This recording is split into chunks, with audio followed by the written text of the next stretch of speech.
朋友们好，今天是1月28号星期五，欢迎来到远见快评，我是唐晋远。一眨眼呢，快1周过去了，就是乌克兰的局势看起来呢，似乎依然还是战云密布，前途不明。俄罗斯呢这边是一直在持续不断的往乌东边境在调兵，而乌克兰这边呢也是一直持续不断的在接收各国给予它的这种支援的各种各样的武器啦。从这个无人机到狙击步枪，从防弹背心到反坦克导弹，包括其中呢还这个德国政府呢是扭扭捏捏的有赠送了5000个作战头盔。当然说起这批头盔啊，它听上去让人感觉有点好笑。因为乌克兰它本来是提请德国要援助10万个头盔以及配套的防弹背心的，结果呢，德国只送出了5000个，然后呢，还很正式的发表了一份声明，说这批援助发出了一个非常明确的信号，就是我们站在你这边的。结果呢，这个乌克兰首都的这个基辅市的市长呢，他其实也是一个前拳击世界冠军，叫做维塔利·克里钦科的。他就对此嘲讽说：“你5000个头盔，它绝对是一个笑话。请问德国下一步想要给我们提供什么样的支持呢？是提供枕头吗？”这个德国头盔事件呢，它的确给这个德乌关系呢是抹上了一点喜剧的色彩。但其实在我看来现在整个乌克兰危机，它也同样是越来越带有一点戏剧的色彩了。今天呢，我们就先来聊一聊乌克兰危机最新的进展，看看普京他现在究竟已经走到了什么位置，而传闻的习近平在私下里对这个普京有表了一个态，他又会产生什么样的一个结果呢？在俄罗斯这边，普京的这个调兵遣将，他是一直都没有停。最新的消息呢是说，莫斯科向这个乌克兰的前线呢已经派遣了医疗部队了。这个呢，它达到了过去俄军部署没有达到过的一个备战的水平。它看起来呢，似乎是为了入侵乌克兰在做一个最后的准备了。那么，尽管我们都知道就说这种部署它并不一定就意味着会发生入侵，但是呢，从技术上面来讲呢，这个是属于战争爆发的一个先决条件。也就是说呢，表现上看起来呢，普京他是这个战鼓擂得更响，这个吆喝声是更大了。但是与此同时我们在上次节目讨论这个乌克兰危机的时候，有提到了2个会谈，现在呢，它都已经有了一个动静，或者是有了一个结果了，而且呢，它很可能会就此成为一个局势转变的开端，所以呢，我觉得是值得说一说的。第一个会谈呢，就是俄乌德法这4国嘛，他们在巴黎有举行了一个叫做诺曼底模式的会谈。那么这次会谈是持续了8个小时，谈的是比较艰难的，但是最终呢，这个各方达成了一个共识，就是确认俄乌双方呢将继续的遵守2014年到2015年间达成的那个明斯克协议，就是实现乌东地区停火。那么这个共识呢，它几乎可以肯定是非常脆弱的，因为就连明斯克协议本身它多年以来都没有真正的得到过执行。但是呢，它最起码呢是起到了一个暂时降温的作用，而且这4国代表都同意说，在未来的2周以后，还会继续的在德国的柏林去进行下一轮的会谈。所以呢，这个等于就是普京呢，他借此含蓄地表达了说我们近期不会入侵的这么一个意思了。第二个会谈就是美俄的外长呢，在上周5与日内瓦不是有进行了一个直接的对话嘛？在当时布林肯就有说了，说我们会对俄方关切的问题给出一个书面的回应。那么现在这个书面回应呢，它已经由美国驻俄罗斯的大使在前天晚上是正式的提交给了俄罗斯的外交部。那么美方呢，并没有公开这份回应的具体内容，但是根据一些知情人以及俄罗斯这一方面他所透露出来的少许的信息呢，我们现在可以知道的呢，它大概包括了以下这么几点内容。第一个呢，就是俄罗斯呢是要求北约要停止东扩，尤其是乌克兰和前苏联的其他地区都不能够加入北约。但是美国呢是拒绝了这一点，表示说任何能够满足加入北约条件的国家都将继续加入到该联盟。第二点呢，就是俄罗斯呢是要求说要限制美国、北约与乌克兰等前苏联地区的军事合作。那美方对此的回应是什么呢？他们就说将会继续向乌克兰提供仅限于防御性的武器和训练。第三一点呢，是俄罗斯呢，他要寻求北约的军事部署必须要恢复到1997年的状态，也就是说是中东欧的那些国家没有加入北约之前的那个状态。而美国对此给予的回应是说，我们对提高透明度和相互减少军事演习持开放态度。所以大家品一品这意思其实就是说我们可以商量了。那么第四一点呢，这个俄罗斯呢是希望与北约都禁止部署能够打到对方领土的这个陆基的中短程的导弹。美国呢对此呢是明确的表示说，我们愿意进行讨论。当然它也包括呢允许对北约的成员国，比如像波兰还有罗马尼亚等等这些国家的这个弹道导弹的防御设施去进行检查。当然这种检查呢，它也是指的是美俄双方是相互的。那么我们再回过头来看看，就是俄罗斯的官方他对美国的这份书面回应，他是一个什么态度呢？克里姆林宫的发言人叫做佩斯科夫的，他在昨天对媒体呢是这么说的，他说，我们没有太多乐观的理由，不能说我们的担忧都得到了考虑，也看不到任何愿意考虑这些担忧的迹象。但是呢，他仍然表示说，普京呢会花一些时间来分析这个华盛顿的回应，并且还提醒说各方都不要仓促的就下结论了，无论我们的分歧有多大，对话总是需要的。那么我们刚才提到的这两个会谈是吧，它都有了结果，它起到的效果是什么样的？要我说我们把它合起来看呢，它其实就是美国和北约以先暂退了半步的这么一个方式，给普京呢是递了一个台阶了。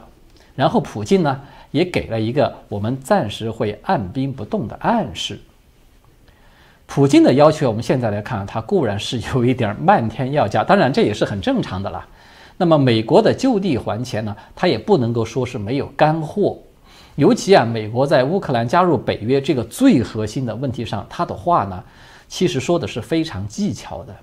他说任何能够满足条件的国家都可以加入北约。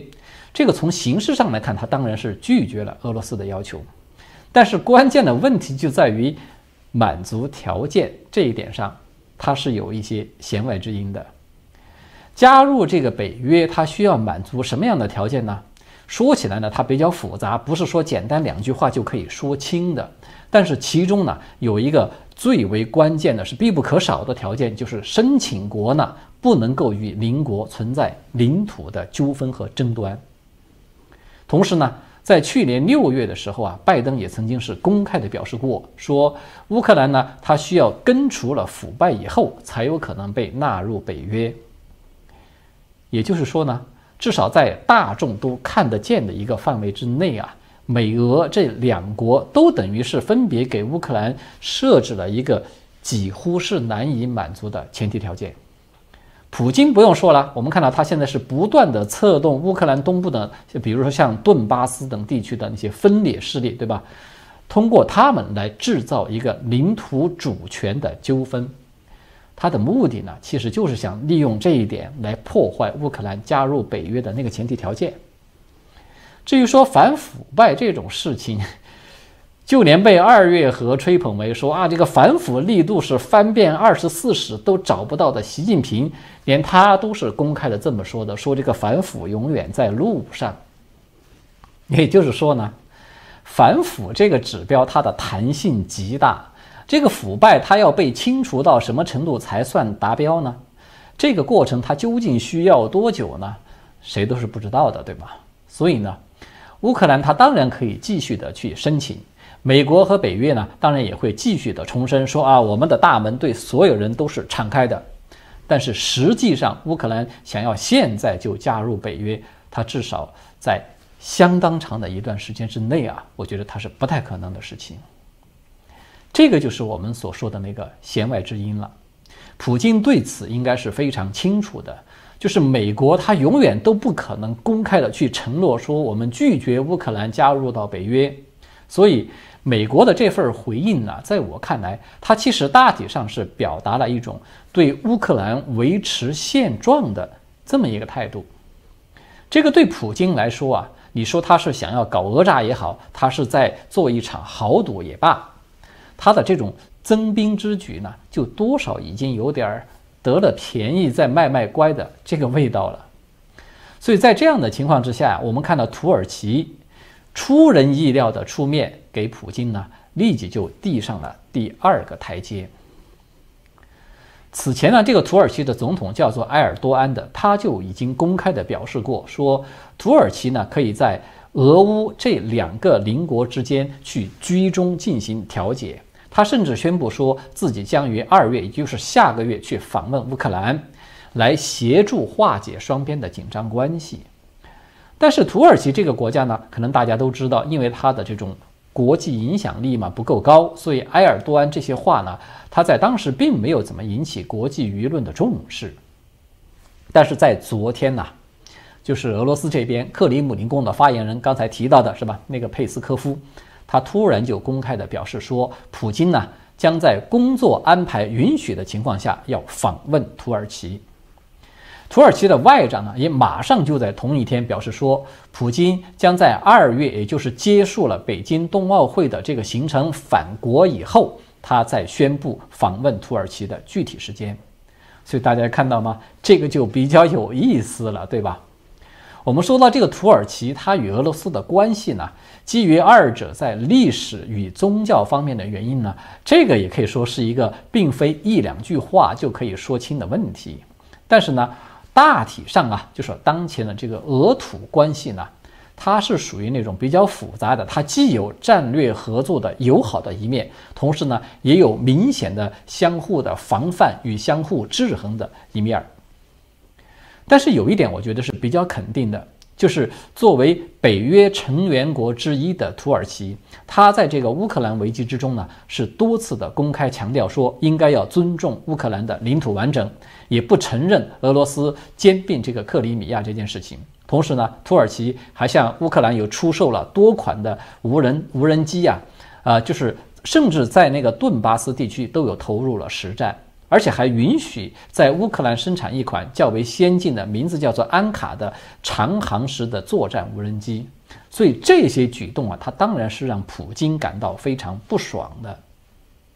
所以呢，从乌克兰这个角度上来讲啊，他对土耳其具有相当程度的信任，这个应该是没有疑问的。那么另外一方面呢，土耳其在此前呢，也曾经是因为没有能够得到美国的爱国者导弹，所以呢，一怒之下，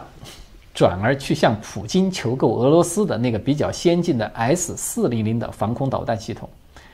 而且比较意外的是，普京居然还答应了。所以这件事情呢，它是一度又让美国也是感到非常的不爽。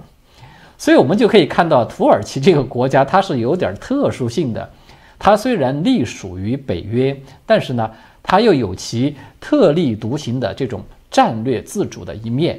它与俄罗斯的关系呢，远没有表面上看上去那么紧张。所以啊，这样的一个国家，实话说，它的确是当前乌克兰这个乱局之中较为理想的一个，在己方他都能够说上话的一个调解人的角色。那么这一次，普京啊是迅速的回应了土耳其的邀请，说来出访土耳其，甚至日期都还没有定下来，就提前把它给宣布出来。这已经呢多少都流露出了普京当前的一个真实的心态，就是他要稳住美国和北约，避免局势被动的恶化了。因为我们现在看到啊，恰恰是美国这一方的动作明显是做得更大的啊，就是不停的在撤离侨民，然后不断的在援助军备，还不停的在发布说我们要进行各种各样严厉的制裁的方案等等。所以我们可以看到呢，俄罗斯无论是参与这个4国会谈，还是这边对美国的这个回应，以及宣布说这个普京将要出访土耳其，其实它释放的核心信息都是一样的，就是3个字：继续谈，而且还是多渠道的谈判。用我们熟悉的一句老话来讲呢，这就叫做东方不亮西方亮，反正总有一条路能够谈成，是有可能的。所以从这个角度啊，我觉得普京他现在的战略重点啊，他已经不是打不打或者什么时候打的问题了，而是在开始转向倾向于要防止打，是防止开打了。他要防止这个事态突然的失控恶化了，把自己拖入到一种不得不打的处境。因为现在对他来说，他其实已经处于一个相对比较有利的位置了。我之所以这么判断呢，其实还有一个因素，就是刚才有提到的，习近平这边呢，他有做出了一个表态。美国的一家这个政治媒体，当然也都是大家可能比较熟悉的，叫做 Politico 的，他在昨天上午有刊发了一篇报道，就是披露了本周在北京的外交界这个圈子内所流传的一个内幕消息。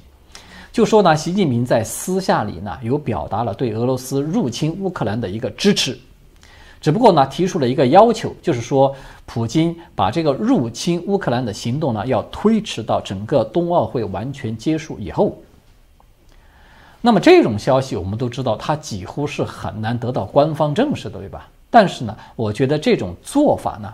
它是符合习近平当前的利益的。因为习近平呢，他现在至少有2大动机促使他在私下场合呢改变此前他对乌克兰危机这种置身事外的立场。一个呢，就是习近平他当前是处于内外交困，他急需有人为他分担压力。就像我以前说过的，他其实内心深处呢是非常的希望普京可以出面为他挡刀的，就是让普京去做西方头号敌人的那把交椅。那么另一个呢，他当然也跟台海是有关系的，就是尽管习近平啊，他至少在今年内是不太可能说发起对台海的一个战争动员，但是如果说俄乌之间真的是开战了，那么这个不但是牵制美国力量的绝佳的机会，也是习近平他可以全面的考察美国及其盟友啊如何来应对一个核大国发动武力进攻的绝佳的机会。这种围观对他来说当然是利大于弊的。要知道啊，就是想当年呢，中共他就是靠了围观苏联解体才得了这个韬光养晦之计，对吧？为中共延寿了30年。也正是靠了当初围观美国及盟友群殴这个萨达姆嘛，才有了这个信息时代作战的一些基本的概念。但是呢，问题就在于说，习近平你固然是有自己的算盘了，但是普京他更不是笨蛋，对吧？习近平不支持入侵还好，普京他可能还要掂量一下。那么现在习近平突然喜滋滋的说，哥们儿你干吧，我挺你只要等我把家里这件喜事儿办完了就行。你看我现在我就派飞机在台海帮你呢，吸引住他们的这个注意力，吸引他们的航母呢，你不干白不干。我想啊，以普京的精明，他大概率第一反应就是这件事必须得缓缓，不要中了利害国的借刀杀人之计，对吧？所以习近平他说开完冬奥会你就干吧，结果现在普京立即就提前的宣布说，开完冬奥会我准备先去土耳其转转，我们要先谈一谈再说吧。那么这个就是迄今为止我们看到乌克兰危机的一个状态。如果说没有特别意外的事件发生我认为普京他基本上就可能要沿着这种就坡下驴见好就收的这条路走下去了。好的，最后呢还有一点时间，我们来聊一聊大陆的一条奇葩新闻。这个就是呢，中共冬奥代表团在天安门举行誓师仪式的那个视频。我身边的很多朋友都告诉我说他们被这个视频看得太恶心了，而且是真的都有了想吐的那种感觉，不仅仅说这只是一种语言上的形容。我自己呢，我觉得还好，因为过去呢看了太多中共文宣的那些堪称是奇葩的作品，早就有点审丑疲劳了，所以感受呢没有像他们那么的强烈。但是这个誓师仪式的组织者那种蠢出天际的程度，我说实话还是有点让人感到震撼的。在这个视频中啊，我们看到冬奥代表团呢，他们全都穿着一身全黑的那个羽绒服啊，先是去观看了天安门广场上每天例行的那个升旗仪式，然后呢就开始集体的狂吼了几句誓词，大喊啊说这个为了祖国冲冲冲，不负人民要拼拼拼，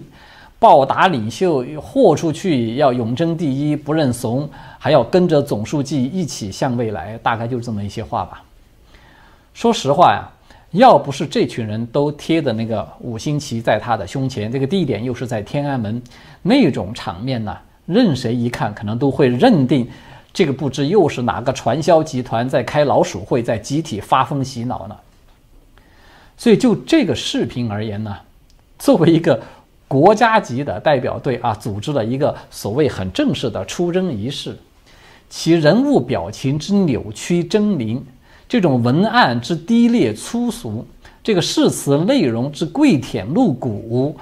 他让宣传部门的一些主管都觉得是实在有点拿不出手了。